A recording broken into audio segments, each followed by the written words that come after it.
Welcome back to Primetime News and a special welcome to those watching on onespotmedia.com.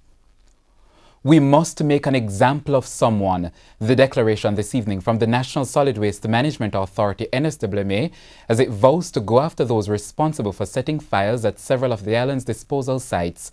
NSWMA's Executive Director Audley Gordon spoke to TVJ News last night, giving an update on the smoke nuisance from the latest fire at the Riverton City disposal site. We have more in this report. Smoke from Sunday's fire blanketed sections of the corporate area, resulting in complaints of respiratory challenges and poor visibility. Executive Director of the National Solid Waste Management Authority, Audley Gordon, says things are improving. We have pretty much gotten rid of all the major blaze. We do have little pop-up from time to time, as will happen. You cover area and then a little thing come up and all that. Nothing to write home about. That was last night. By today, the NSWMA reported more progress. The smoke has lessened. The authorities believe that this latest fire at Riverton was deliberately set. Even as the work continues to get things back to normal, there are still questions like what will be done to improve security at the facility. At a press conference this week, the local government minister Desmond McKenzie promised enhanced security measures soon. Mr. Gordon says discussions have already started with the security forces. I just concluded a long conversation with somebody high in the Jamaica Defense Force.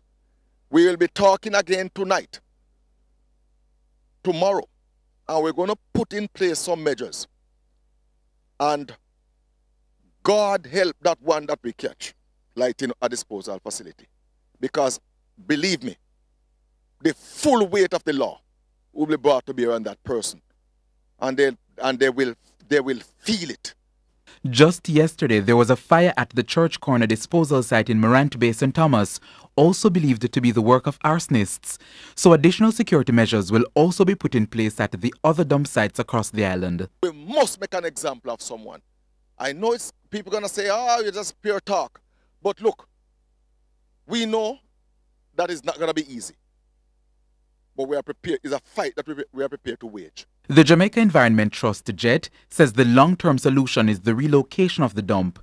Mr. Gordon says the agency is looking for a parcel of land to build a modern landfill. Something that you can do recycling, you can do your composting, you can shred tires, everything can be going on there. Like we saw at a recovery center in Florida recently when we visited. Meanwhile, the chairman of the NSWMA board, Dennis Chung, has called an emergency meeting for tomorrow.